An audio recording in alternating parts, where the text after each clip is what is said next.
Hi, everybody. This is my hopefully concise demo and instructional video on Google Meet.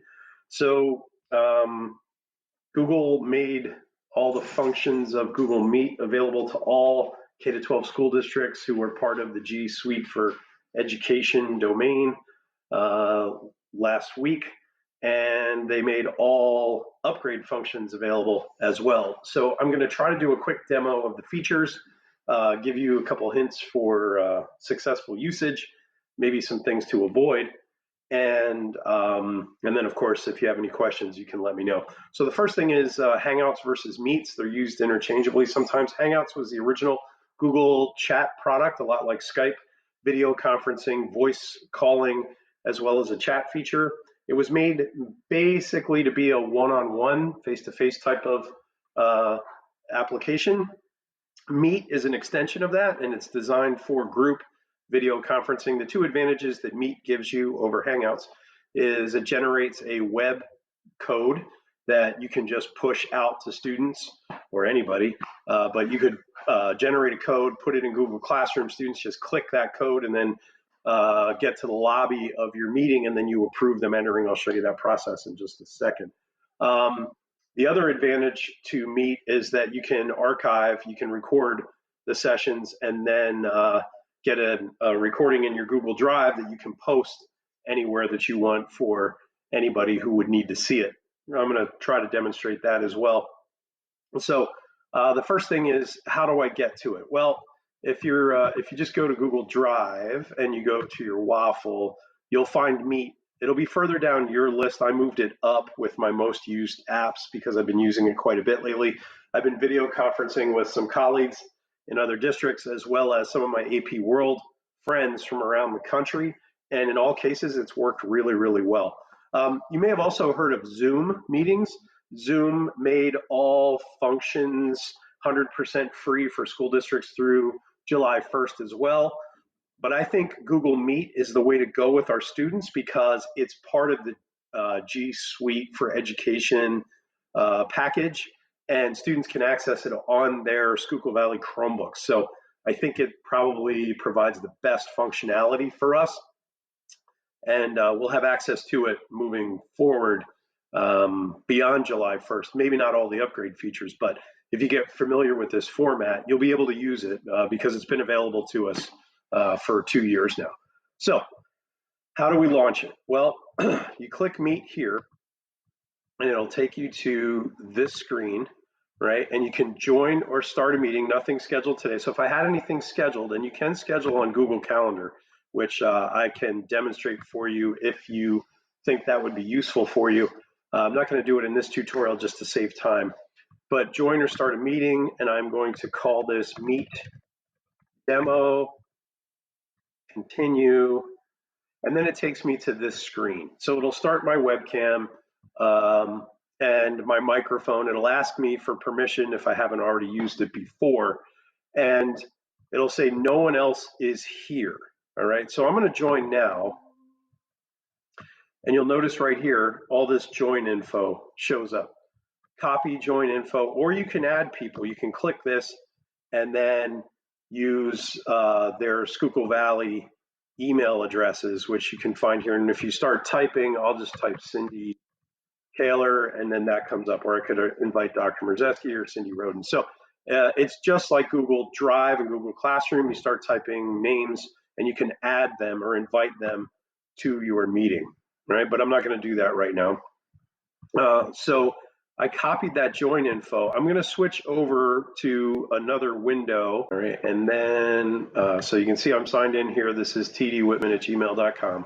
I'm going to come up here. I'm going to copy that Meet code, right? And it's got all that other information in there. I just want the web address. And you can just copy that web address, put it in Google Classroom. Students click on it, and they will get to the screen that is basically like the lobby for your Meet, which you're going to see here.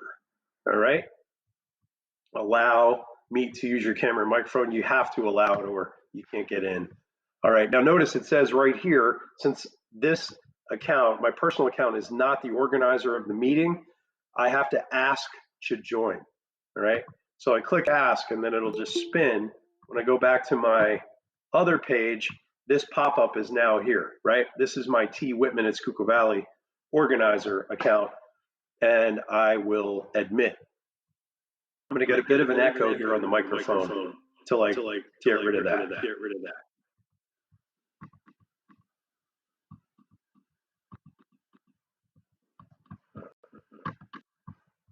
So I'm going to close that one down.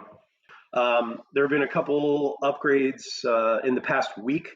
So you, as the teacher organizer, can mute and remove participants from the meeting at any time. Only participants can unmute themselves, however. So if a student wants to say something in the meeting, they are the only ones who can unmute themselves. You can't do that, and that's a privacy protection for participants. But if you click right down here on the left-hand side, you can get all that join info. You can put attachments on that you would like everybody to receive. That'll come through the chat function, which is available over on the side here. So you'll notice right down here you have the turn off camera. I click that, and then it just goes to my icon, and I can turn off my microphone as well. All right, and turn them back on and toggle back on. All right, at any time, if I want to leave the call, I just click the hang up button and I will exit the room. Right down here, you'll notice it says turn on captions. This is a useful feature. If I turn this on, Google will immediately start captioning everything that I'm saying. And it works pretty well. It's just like the speech to text in Google Docs. It's pretty powerful. So if you think that's useful, you can turn that on. All right, also down here, you've got 3 dots in the lower right hand, your menu for Google Meet.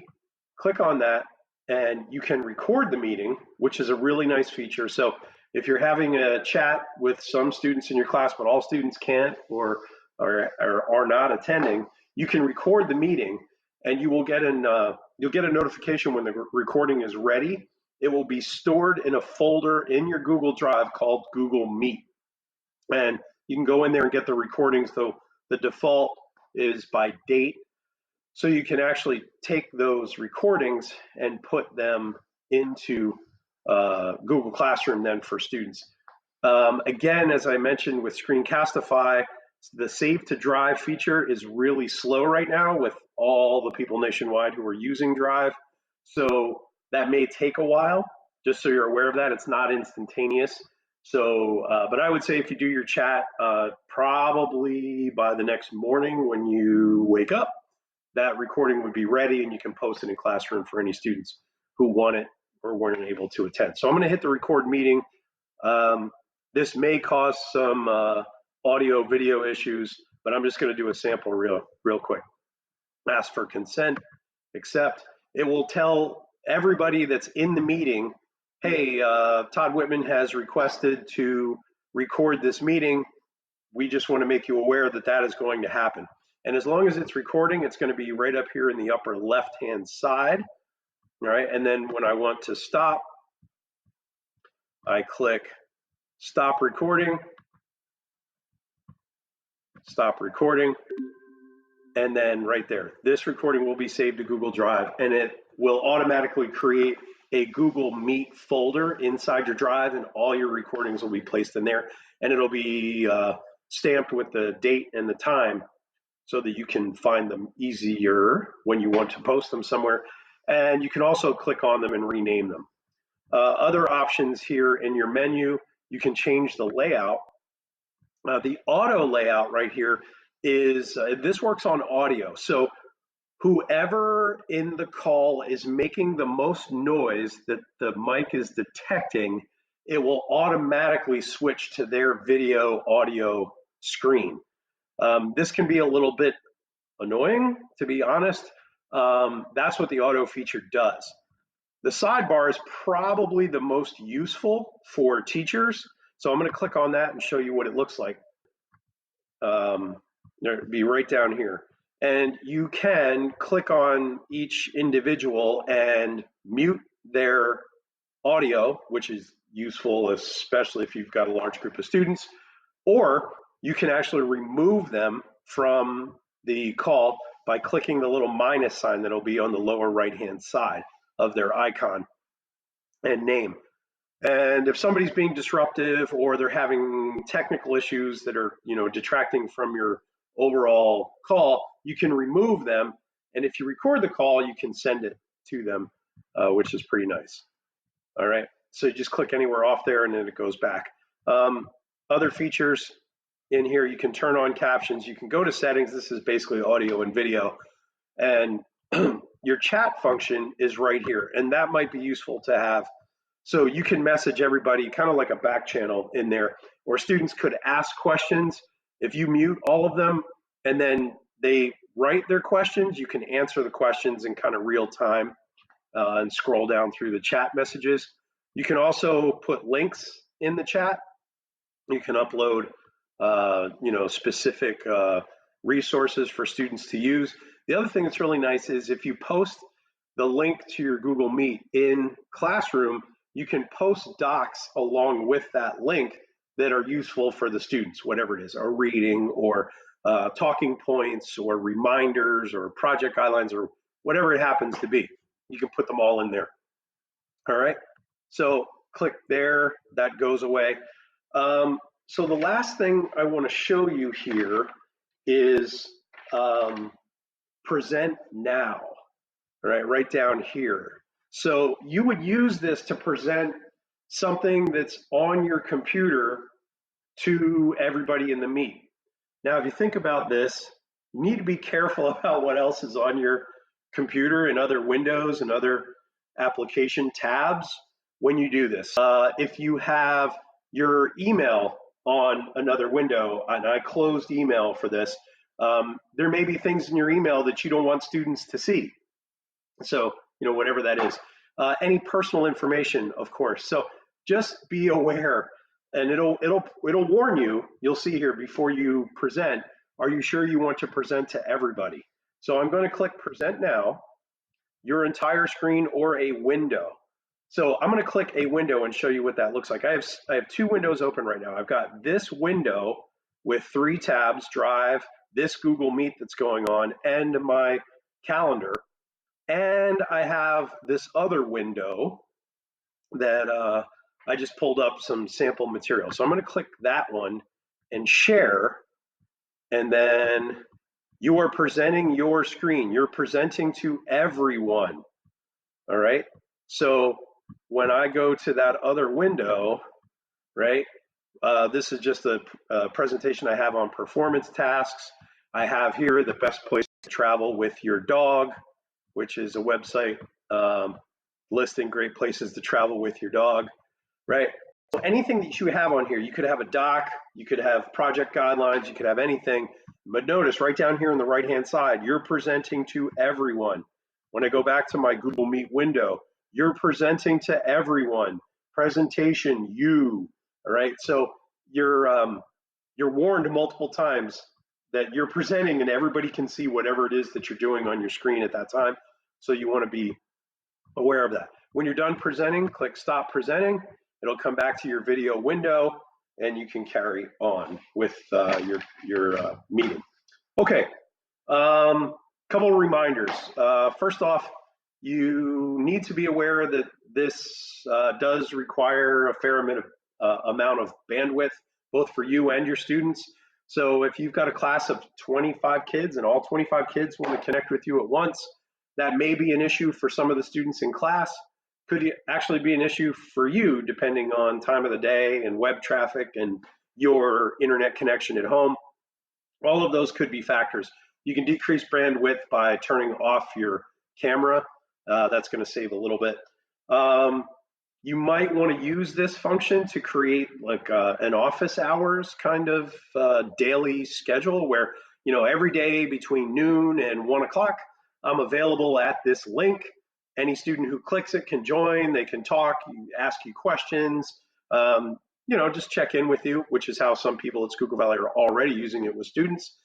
Google was made aware by teachers early on last week that there were several features, functions in Google Meets that don't really work well for school settings. One of them was Any participant who you allow in through that join process could reasonably come back to that Google Meet on their own using that link. So there were reports of students in teachers' classes around the country who would use that link to rejoin a video conference with each other with no supervision. Google is aware of this. They're addressing it. They're now going to change that of when the last person leaves the room, that link is shut down forever. They said that'll be fully functional in 2 to 3 weeks. For now, I recommend that you post your link in Google Classroom and then remove the link from Google Classroom when you are finished with the meeting so that students can't easily find it and rejoin an unsupervised video chat. In 2 to 3 weeks, this won't be an issue anymore, should we need it, but for now it is. Students could, until 3 days ago, until Thursday, I believe, students could mute each other in the Meet room and could kick each other out of the meeting room. Google changed that immediately as soon as they were made aware of it. Now you, as the organizer, are the only people who can mute everybody in the room or kick anybody out of the room. So that's an upgrade that they made immediately. So that's Google Meet in a nutshell. You can schedule meetings on your calendar. I'll show that to you briefly in another video. We're going to be doing several Google Meet test runs for anybody who's interested in seeing how it works before you use it with students. But if you feel confident after seeing this that you can do it, give it a shot. All right, good luck. Let me know if I can help.